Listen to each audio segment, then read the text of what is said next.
A vida é seu maior tesouro. Graças a ela, você acorda todas as manhãs. Pode ter novas chances para corrigir seus erros. Pode dizer que ama e sentir o amor de alguém. Pode ver seus filhos crescerem. Graças à vida, você é capaz de lutar, aprender, perdoar e pedir desculpas. Graças à vida imortal e indestrutível, você pode sentir o carinho daqueles que partiram do mundo antes de você e que continuam vivos.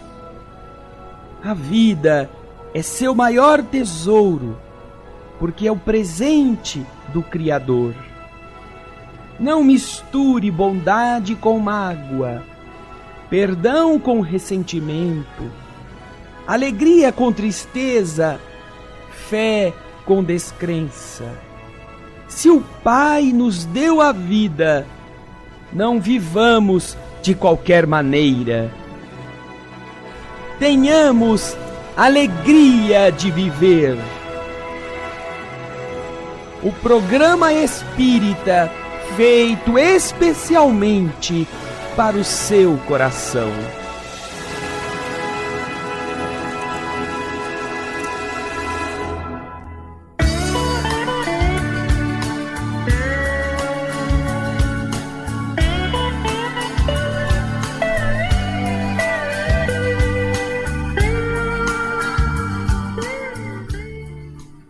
Olá, queridos ouvintes da Boa Nova, estamos iniciando mais um programa Alegria de Viver, mais uma semana em que nos reunimos para aprender. E como é bom estar na Terra para aprendermos sempre coisas positivas, coisas boas que renovam as nossas almas, que fazem com que a gente cresça cada vez mais. Pois bem, aqueles que nos acompanham hoje e nos programas anteriores sabem que nós estamos fazendo a leitura e o comentário do livro A Caminho da Luz. Um livro que é ditado pelo Espírito Emmanuel e a psicografia de Francisco Cândido Xavier. Nós pudemos ver já no capítulo anterior que falava sobre a gênese planetária. Nós encerramos esse capítulo primeiro e nós pudemos ver nele que havia Emmanuel fala da existência de uma comunidade de espíritos puros que cuida dos planetas do nosso sistema solar. Pudemos ver também sobre a criação da Lua, sobre a importância do verbo na criação terrestre. Enfim, todo esse foi o nosso primeiro capítulo. Se você não assistiu, dê uma olhada nos programas anteriores para você acompanhar conosco. Hoje nós estaremos começando o segundo capítulo, daqui a pouquinho. Eu, Solange Godoy, junto com o nosso querido André Luiz Ruiz. Como vai, André? Olá, Solange. Olá, queridas irmãs, queridos irmãos. Esta oportunidade de aprendermos juntos para nós nos enche dessa satisfação de compartilhar algo que é muito precioso para entendermos dentro da ótica dos espíritos como que a evolução pôde, ainda que de forma pincelada, acontecer na programação superior da evolução da Terra e dos seres que a habitam. Mas para que nós aprofundemos isto, queremos lembrar a você que a Boa Nova está abraçando cada um dos nossos ouvintes e também dos nossos telespectadores com muito carinho, com o carinho do Alailson Cunha e do Luiz Leite.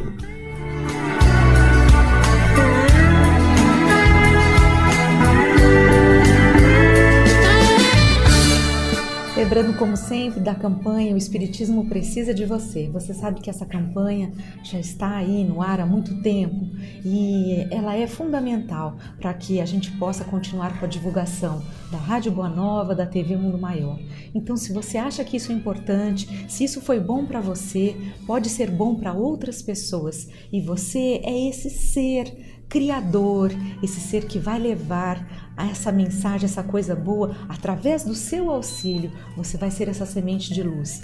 Basta ligar no 0800 1218 38 e participar da campanha SOS, o Espiritismo Precisa de Você. Colabore! É isso mesmo. Do mesmo modo que nós vamos aprender como que os espíritos superiores organizaram a evolução do planeta, não podemos nos esquecer que a Boa Nova também é uma organização dos espíritos superiores na Terra. É raríssima em termos de ação de mídia, outra que além da Boa Nova, da TV Mundo Maior, esteja levando a tantas pessoas a realidade do Consolador prometido. E você pode associar-se a esse esforço.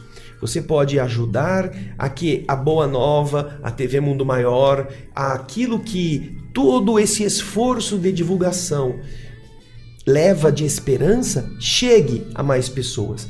Não fique achando que aquilo que você já doa é o suficiente. Pergunte-se se você não pode fazer um pouco mais, se você não pode, às vezes, diminuir certos vícios que te prejudicam e aquilo que você diminui em recursos para matar o seu corpo, você possa doar. Corte o seu cigarro pela metade, deixe de beber 3, 4 cervejas por mês e doe essa diferença para o esforço da Boa Nova. Como um sócio do clube, como um colaborador espontâneo, faça isto. Você se beneficiará diretamente por diminuir o uso de substâncias nocivas e, ao mesmo tempo, será beneficiado indiretamente por estar cooperando com o ideal do amor na Terra. Muito bem, André, vamos então dar início ao nosso estudo. Você que participa conosco, se puder, pegue um caderno, um lápis, faça suas anotações, porque esse livro ele é muito rico. Ele vai trazer um entendimento da nossa civilização, como surgiu, como o Espiritismo compreende a história da nossa civilização. Então nós teremos muitas informações importantes, bacanas para você. Hoje nós vamos iniciar o capítulo 2º. O título é A Vida Organizada e o subtítulo é As Construções Celulares. Podemos iniciar, André? Sim, vamos lá. Vamos lá. Sob orientação misericordiosa e sábia do Cristo, laboravam na terra numerosas assembleias de operários espirituais. Como a engenharia moderna, que constrói um edifício prevendo os menores requisitos de sua finalidade, os artistas da espiritualidade edificavam o mundo das células, iniciando nos dias primeiros, a construção das formas organizadas e inteligentes dos séculos por vindouros. É interessante notar já aqui a revelação de algo que muitas pessoas não meditam. Nós vamos construir alguma coisa, nós planejamos.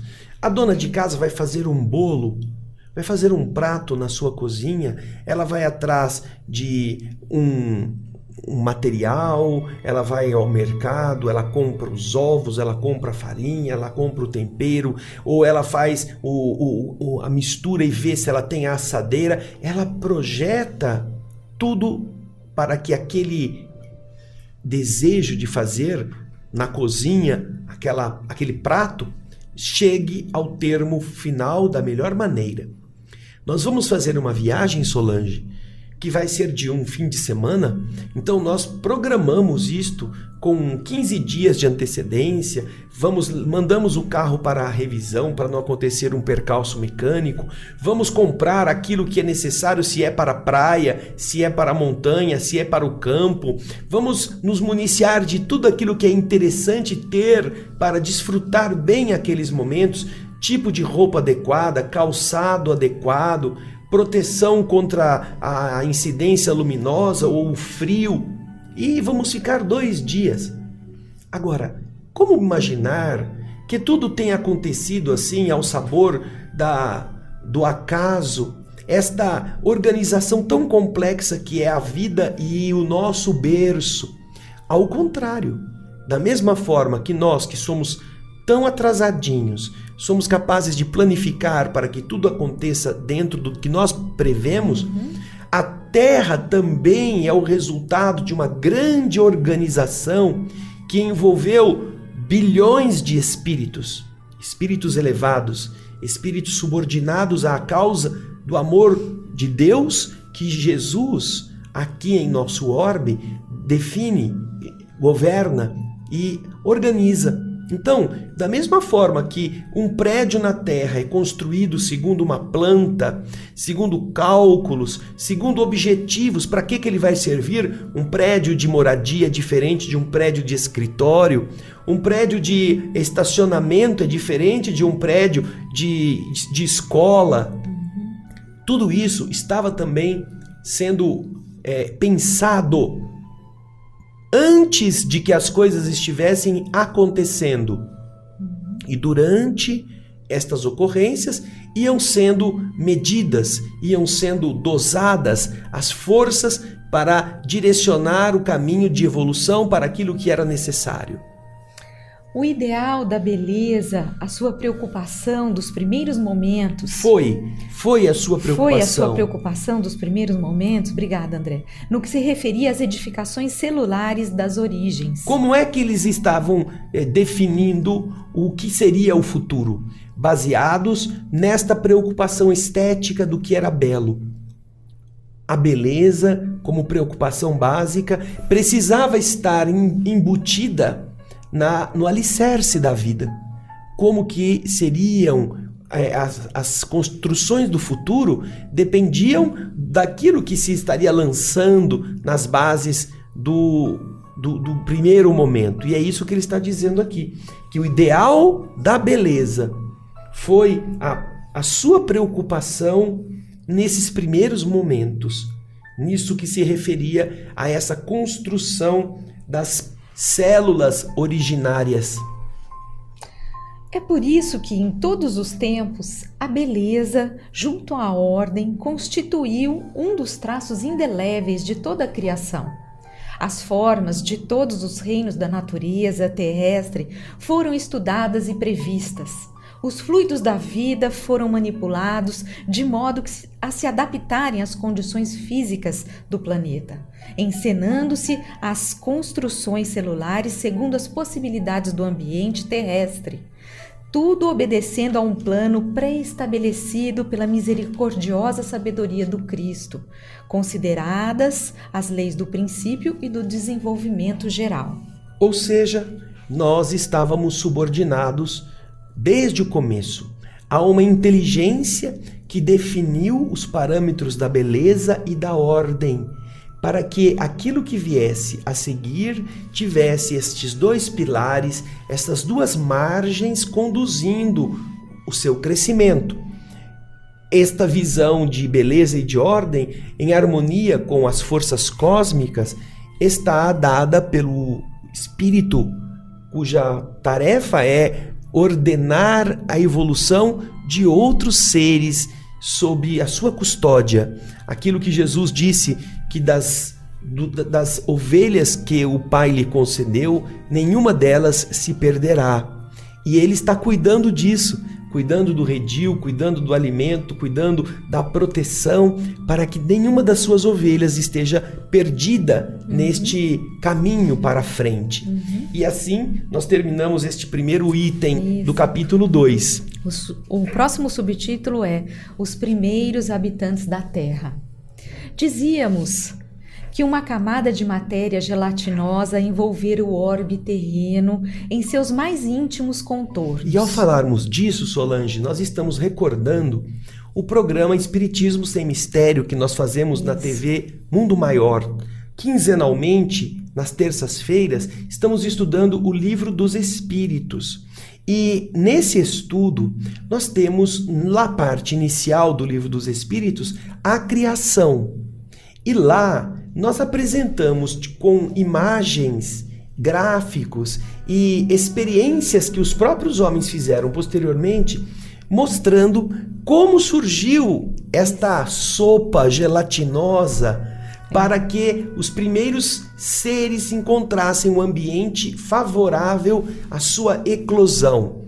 Então, se você desejar ver, nós temos este programa no offline, no YouTube da TV Mundo Maior, você poderá participar, poderá acessá-lo. As imagens estão ali no YouTube para você assistir e constatar como que a realidade vai acontecendo de uma forma natural, sob a direção dessas inteligências. A formação dos mundos, né, André? Isso, a formação do mundo e a formação dos corpos vivos. Exatamente. Agora nós estamos na pluralidade das raças. Vamos isso. entrar, isso aí. Mas este programa que me refiro já foi um programa de anterior. 1 mês e meio ou 2 meses atrás. Então você pode encontrá-lo já publicado pela TV Mundo Maior. Essa matéria, amorfa e viscosa, era o celeiro sagrado das sementes da vida. O protoplasma foi o embrião de todas as organizações do globo terrestre. E se essa matéria, sem forma definida, cobria a crosta solidificada do planeta, em breve a condensação da massa dava origem ao surgimento do núcleo, iniciando-se as primeiras manifestações dos seres vivos. Ele está explicando do que era composta esta potencial vida, falando do citoplasma, o protoplasma, aquela primeira constituição que depois, com o seu acúmulo, com os princípios de atração, foram se isolando, foram se densificando até formarem aquelas primeiras manifestações celulares, como ele diz aqui. E esse núcleo vai servir depois de uma forma de multiplicar-se de maneira a gerar tecidos, órgãos, em uma estrutura mais complexa. E é o que ele vai começar a explicar agora na sequência. A Solange vai ler pra gente. Os primeiros habitantes da Terra, no plano material, são as células albuminoides. O que é célula albuminoide, Solange? Eu já preparei. É célula albina, parente da albina, aquela que não tem cor? Já tô com a dica aqui, para falar para vocês. O que é a célula? A albumina é uma proteína de alto valor biológico presente na clara do ovo, no leite e no sangue. É frequentemente usada por praticantes de musculação que querem aumentar sua massa muscular. É a proteína mais abundante em ovos, presente também no músculo e no sangue. Comercialmente, ela é extraída da clara do ovo. Comercialmente extraída da clara do ovo, a albumina é uma proteína de alto valor biológico que fornece todos os aminoácidos essenciais, sendo muito importante para atletas que desejam realizar uma dieta hiperproteica. Então você vê que essa substância é aquela que é o berço da vida, é aquela que gera a vida, está no ovo, está no leite que o filhote vai beber. Ele precisa da constituição proteica riquíssima para ele se estabelecer nas bases primeiras e depois ir crescendo. Então você vê que as células albuminoides, elas correspondiam a essa sopa bem nutritiva que estava ali disponível para que os próprios seres depois se alimentassem, como se fosse o leite da mãe, a mãe terra, para a saúde dos seus pequeninos filhos. E depois, ao lado das células albuminoides, nós temos que mais, Solange? Nós temos as amebas e todas as organizações unicelulares, isoladas e livres, que se multiplicam prodigiosamente na temperatura tépida, temperatura morna dos oceanos. Esses oceanos de matéria nutritiva serviam de o caldo alimentar desses organismos unicelulares. Eram simples estruturas, já eram avançadas, porém, porque tinham uma parede celular, tinham um núcleo, sabiam alimentar-se. Alguns eram ciliados, tinham pequenos cílios com os quais eles nadavam nessa substância atrás de outros corpúsculos para se abastecer. Você vê que já há uma estrutura sendo modelada da base, para que depois elas se unam, elas se multipliquem, elas se interpenetrem e somem umas às outras as vantagens que elas possuem para melhorarem na sua estrutura de mobilidade, de alimentação e de sobrevivência. Então, veja só que interessante. As primeiras foram as organizações das células albuminoides, a albumina, aquilo que é comida. Depois temos as amebas, aqueles seres que têm uma substância nuclear intracelular cercada por uma membrana já tem uma identidade, não é? E depois as organizações unicelulares isoladas e livres. Depois todas nadavam naquele caldo quentinho do oceano primitivo. E aí, Solange, o que acontece? Com o escoar incessante do tempo, esses seres primordiais se movem ao longo das águas, onde encontram o oxigênio necessário ao entendimento da vida, entretenimento da vida.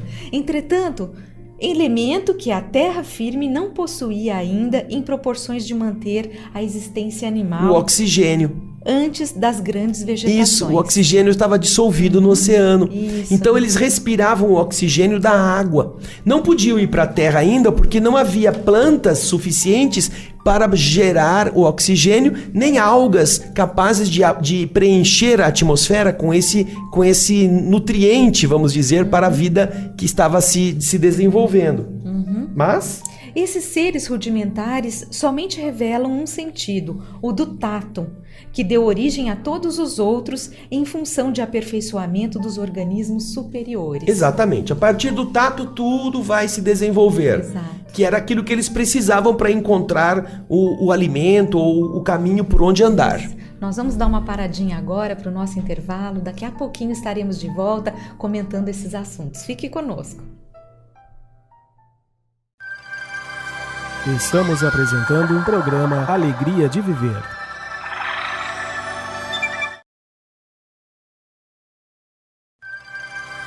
Programa Alegria de Viver está voltando.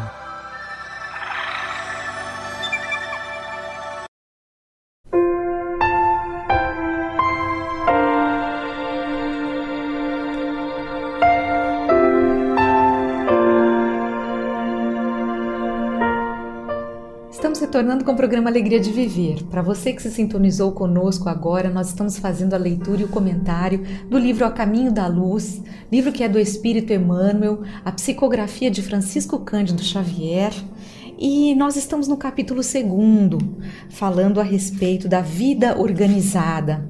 Agora nós vamos entrar no subtítulo que fala sobre a elaboração paciente das formas. Vamos acompanhar a leitura?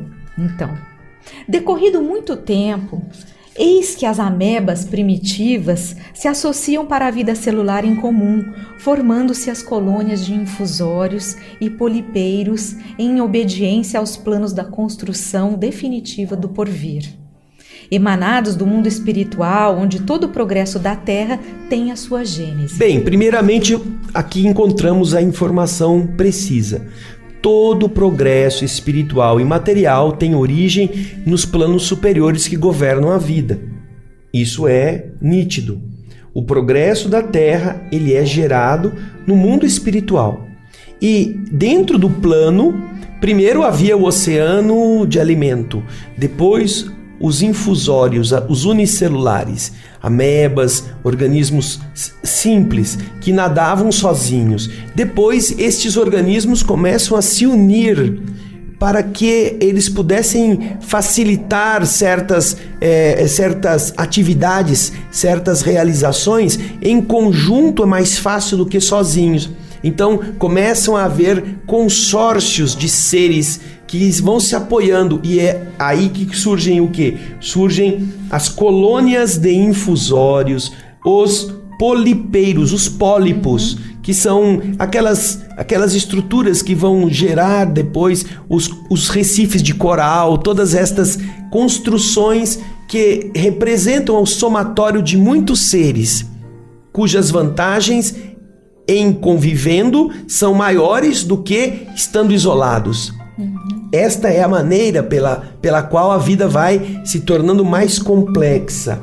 E isso tudo vem dentro do planejamento que o mundo espiritual faz para o desenvolvimento das formas. A Solange vai continuar a leitura. Os reinos vegetal e animal parecem confundidos nas profundidades oceânicas.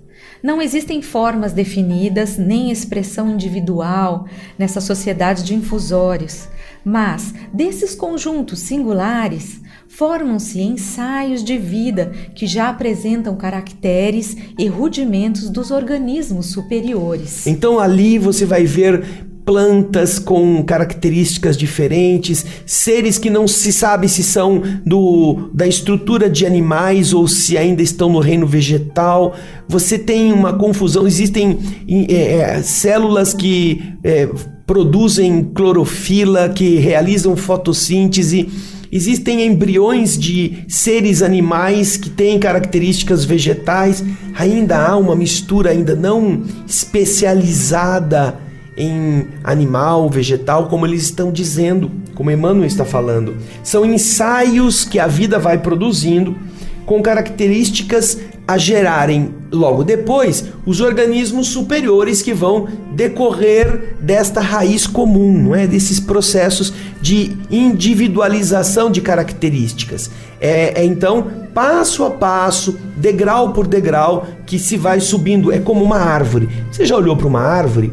A árvore, ela nasce de uma pequena semente e ela sobe em um pequeno talo. Depois esse talo vai engrossando e ela vai se ramificando em talos secundários. Depois esses talos secundários vão engrossando também e vão abrindo outros galhos, até que muitos galinhos lá em cima se subdividem para segurar as folhas.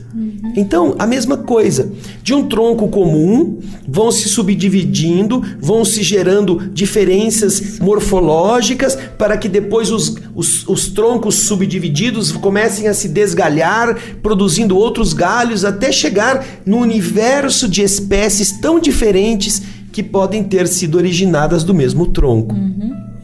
Milhares de anos foram precisos aos operários de Jesus nos serviços da elaboração paciente das formas. A princípio, coordenam os elementos da nutrição e da conservação da existência.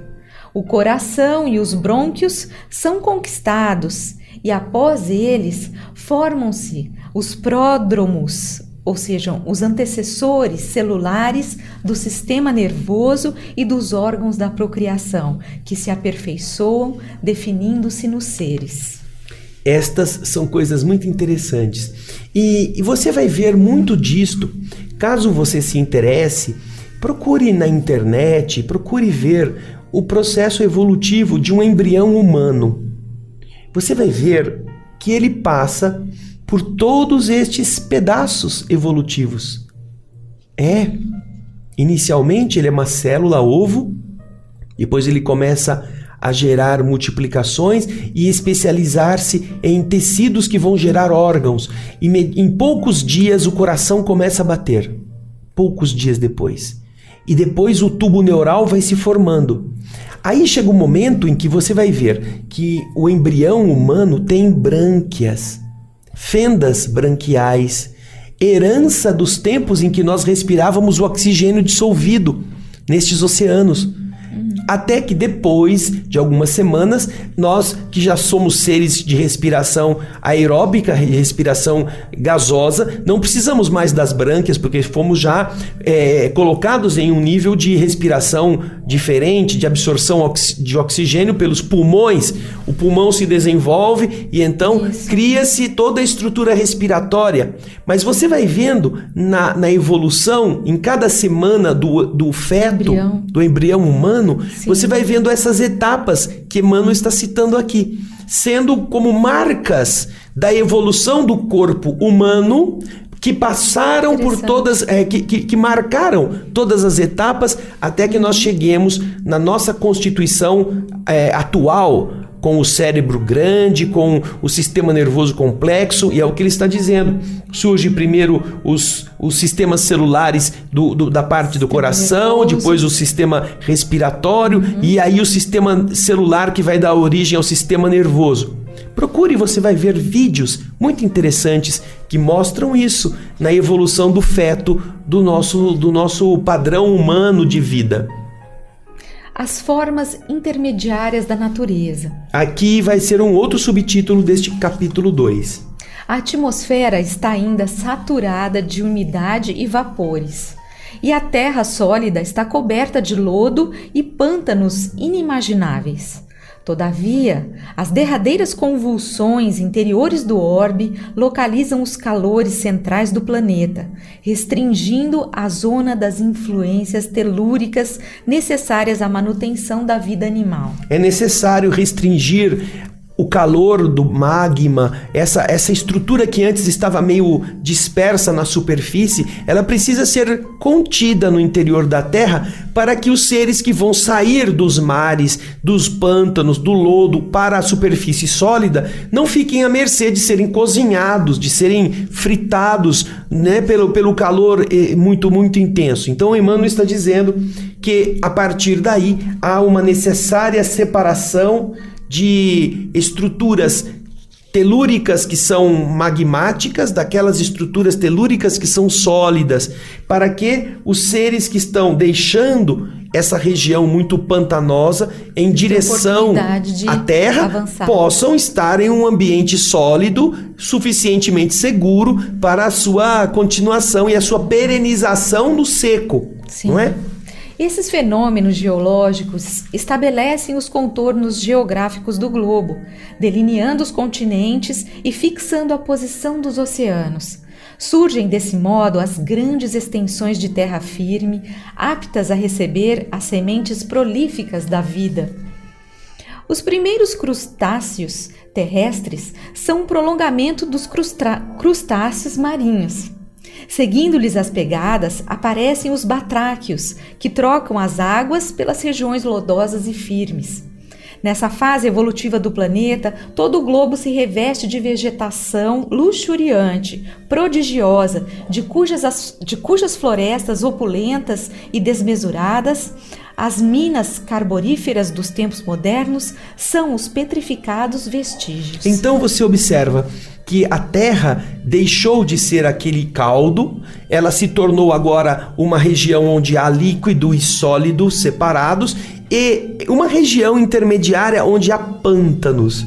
Então, aqueles seres que estavam na condição de vida aquosa podem migrar lentamente, podem caminhar entre as poças d'água, começa a haver uma evolução da respiração branquial para a respiração pulmonar, como acontece em muitas espécies de peixes atualmente existentes no mundo.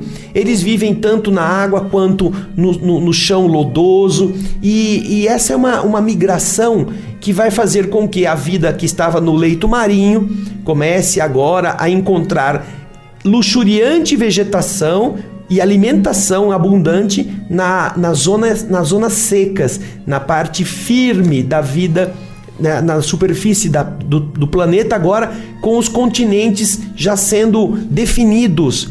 E ele cita aqui que uma das provas da existência dessas florestas exuberantes são as conhecidas minas de carvão, quando a Terra sofreu alterações telúricas, alterações geológicas bruscas, e que essas grandes concentrações de madeira das florestas primitivas foram soterradas, foram mudadas de posição e, sob a pressão e temperatura adequadas, as madeiras se transformaram em carvão. E as minas de carvão representam a herança, o atestado, o testamento daquele existir volumoso. Imagina como era volumoso isso, exato. Porque o que a gente são minas intermináveis de carvão no mundo todo. Exatamente. Mas acabou o nosso Já, tempo. passou tão depressa. É isso mesmo, infelizmente nós estamos encerrando mais um programa Alegria de Viver. Se você quiser estudar conosco, acesse o Espiritismo Sem Mistério na TV Mundo Maior. Lá você poderá acompanhar o nosso estudo do Livro dos Espíritos de 15 em 15 dias, todas as terças-feiras a partir das 16 horas ao vivo. Basta você acessar, você pode acessar através do Facebook da TV Mundo Maior, do canal do YouTube também da TV Mundo Maior, enfim, existem várias possibilidades, vem estudar conosco. E hoje à noite, se você quiser, nós teremos aí a palestra a partir das 8 da noite, a palestra a respeito do Evangelho segundo o Espiritismo, com André Luiz Ruiz, na TV Alvorada Espírita. Enfim, você pode assistir ao vivo no YouTube da TV Alvorada Espírita, youtube.com/TV Alvorada Espírita, às 20 horas. Muito bem, nós agradecemos a sua participação, que essa semana seja de muita paz e até a próxima edição do programa Alegria de Viver. Vamos fechar os nossos olhos e fazer a nossa vibração.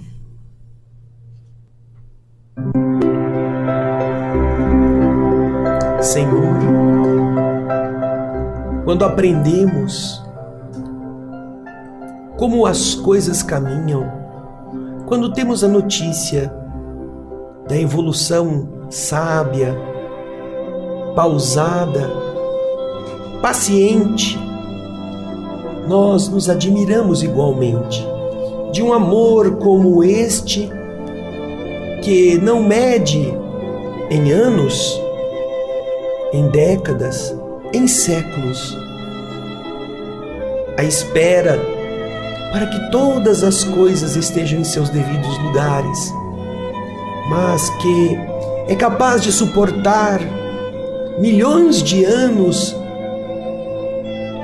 na capacidade de aguardar, de esperar, de maneira que em cada dia se cultive com denodo e capricho o germe que vai ali desabrochar, e olhando aquela pequena semente unicelular, ser capaz de visualizar o cientista que projeta a nave que vai ao espaço, a inteligência que vai gerar os surtos de poesia, que vai entoar cânticos harmoniosos e que será capaz de captar dos céus a inspiração das sinfonias. Que capacidade exuberante de bondade e amor existe a governar a evolução da matéria. Nós, muitas vezes, Jesus, não sabemos esperar 15 minutos numa fila sem perder o equilíbrio. Não gostamos de ver nossos caprichos sendo adiados pelos obstáculos das circunstâncias da vida. Não gostamos de esperar que chegue a visita que programou a sua chegada, mas não conseguiu cumprir o horário. Temos pressa de conquistar as coisas e impaciência para manter as conquistas.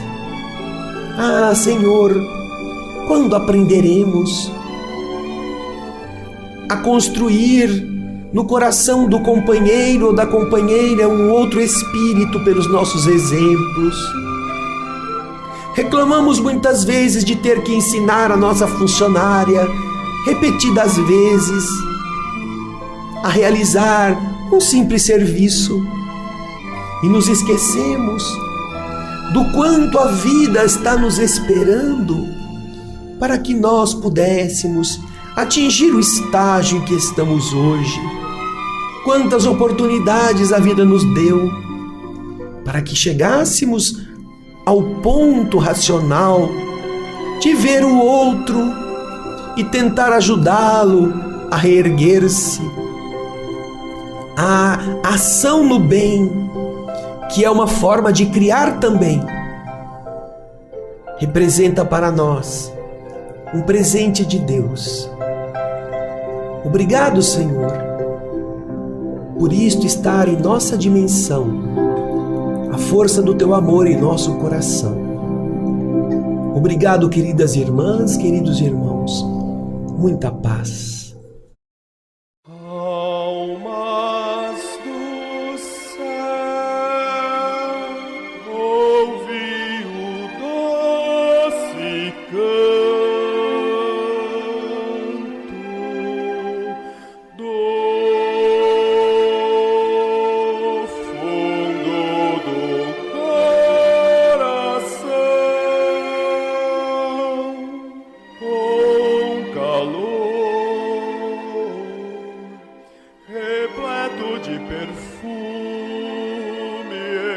Flor, como se fosse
agradecemos e assim queremos